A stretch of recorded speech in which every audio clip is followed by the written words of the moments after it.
Ta-da! What's up guys, welcome back to yet another video. This is Redmi 8A and in this video I'm going to show you some of the tips and tricks that you can apply to customize your Redmi 8A. Now if you are new to my channel, don't forget to click on that subscribe button and hit that like button as well if you enjoyed watching this video. Alright, some tips and tricks that helps you customize Redmi 8A. For example, as you are seeing, this is the typical classic home screen that you get when you actually boot for the first time. Obviously you'll be having this kind of home screen. Now how do I change this to this? So in order to change that, go to settings here, and here you'll find additional settings, and inside additional settings, accessibility, and here you should find display size. This is where you want to change from small to extra small. Now pretty much everything is extra small here, which means the icon size, even the text size, and whatever you browse will be on the extra small size, and this gives you some look like an full HD plus screen. As you can see, the screen real estate itself has become a little bit better so that you can browse more things and you can actually see more things in just one page itself. If I open the Chrome browser, as you are seeing, there are a lot of contents just covered in one single page. So this is how you can change the display size and get that full HD plus like virtual resolution. As you can see, all the interface here looks a bit small, and that gives you full HD plus resolution. So this was a little trick. Hit that like button if you like this one. The second one is to assign power button to end the call. Let's say you are calling to some person, or some person has called you, you are talking, and you just want to hang up the call, or rather disconnect the call very quickly. All you have to do is just press the power button to disconnect the call. So how to assign that function? Again, we will go to settings here, and inside the settings again we will go to accessibility. Here you will find power button ends the call. So here's the option, power button ends the call. So by default it will be off, just turn that on. So the next time you are on the call, you can just press the power button to end the call. That's again a little trick. The third one is how to blur the application previews. Let's say I have opened a couple of applications, and if I just go to recent screen, as you can see I have enabled the setting, and hence you can't see what I was actually going through the Chrome browser here. So how to enable this one? In order to do that, again we will go to settings quickly, and here you will find home screen, which is located here. Tap on home screen, and here you should find blur apps.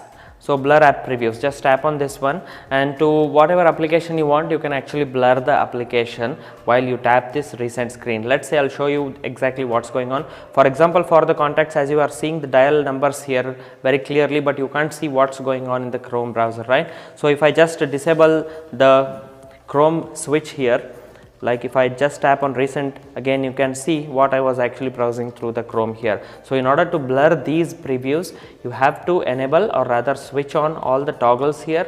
So just like this, and whenever you just go to recent screen, whatever you are doing, you just can't see what was that. So that's a little privacy setting here, which is located in the home screen. I always suggest you to enable this blur app preview. Alright, I hope you liked that setting. The next one is regarding the notch and status bar. So let's go to settings and display quickly. So here's the display, and here you will find notch and status bar. Now there are a lot of things that you can customize over here, but we will look at the notification shade shortcut. Now this is a little trick I always enable.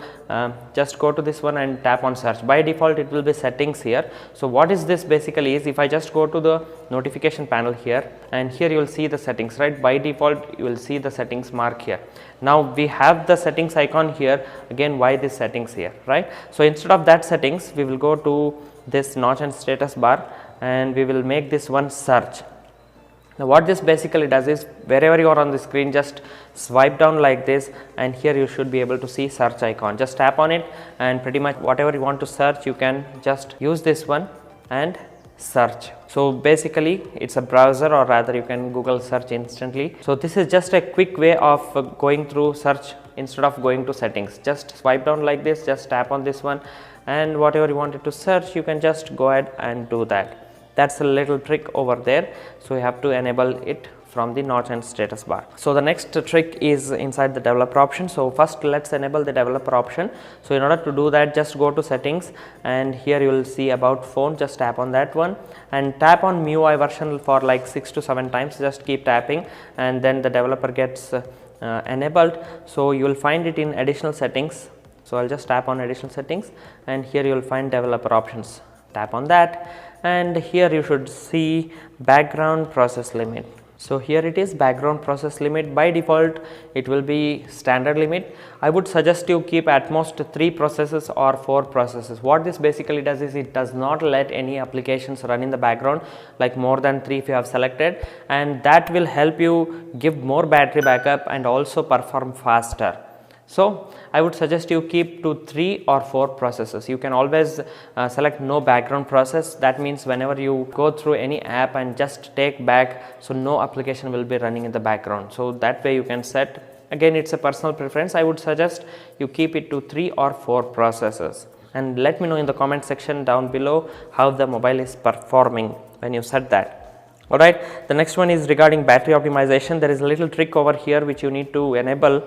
So let's go to battery and performance, and just tap on this settings icon here, and here you will see clear cache when device is locked. This is also very nice trick. If you don't know now, you can actually enable this one.